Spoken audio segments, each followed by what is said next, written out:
My name is Sister Maria Regina, and I've been with the Sisters of Life for almost 5 years now, and I moved up to Toronto last September. You know, as Sisters of Life, we take the 3 vows of poverty, chastity, and obedience, and we also take a 4th vow to protect and enhance the sacredness of human life. Here in Toronto, we have what we call our Visitation Mission, which is this mission to help pregnant women. So it's especially pregnant women in crisis, you know, who are early on in their pregnancies, maybe feeling very pressured, alone, fearful. Because as sisters, we hope, you know, through our consecration, through carrying the Lord in our hearts, through our consecration, we're able to share His love and love the woman in front of us with the heart of Jesus. And through that, you know, awaken her to just the beauty and the joy of the life that's been given to her. Just to be a tiny little instrument in helping someone to know their own capacity for love and their own capacity for goodness, and then to see them go into that with freedom is just a huge privilege.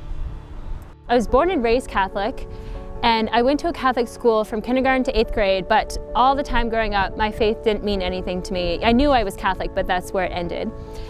And then I got to high school, and at my school, a lot of my teachers were actually quite anti-Catholic.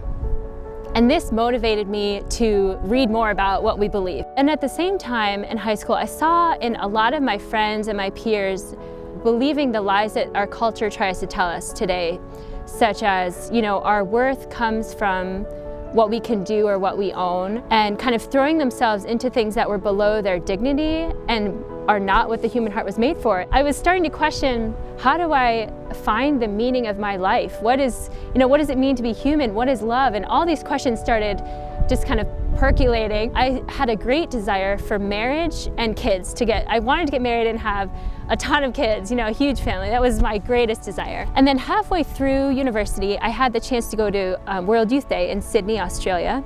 And in particular, what struck me the most was all of the young priests and religious. It just kind of blew me away because they were the happiest people I had ever met. You know, they were just radiating such a joy and a peace.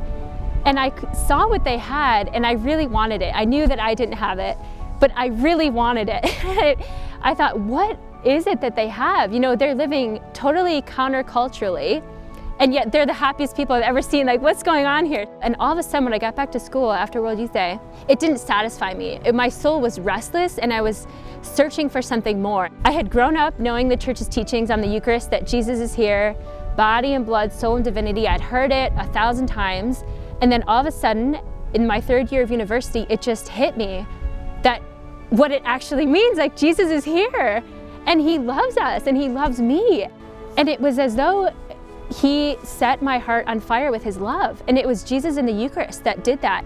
The love of Jesus was so irresistible and yet totally gentle and free. In this life, I just knew, after experiencing the love of Jesus like this, I will never be satisfied with anything else in this life. Like, this has to be this is it. This is the love that my heart was made for. He was showing me in that time that He wanted to fulfill my desire to be a spouse, you know, and being a bride of Christ as a religious, and He was offering to me the beauty of spiritual maternity and how much the world is in need of women who will be mothers to all of His children, you know, especially those who are most abandoned, most lonely and, you know, forgotten. And I just had a great attraction to this that I had never had before. It became clear to me then that I was called to religious life.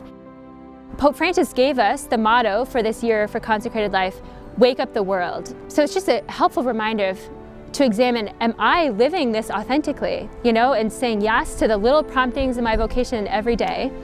And also, I hope this year serves as a reminder both to the Church and just to the world that Jesus is alive and real and still calling hearts to Himself. He's still inviting men and women to the gift of consecration, and it's real, and it's, you know, a tremendous gift.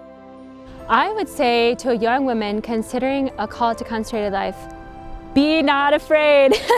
Jesus is alive and real, and His love is the most powerful thing on earth.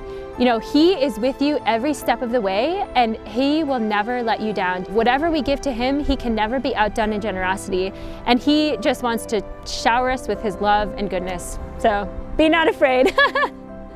Yeah.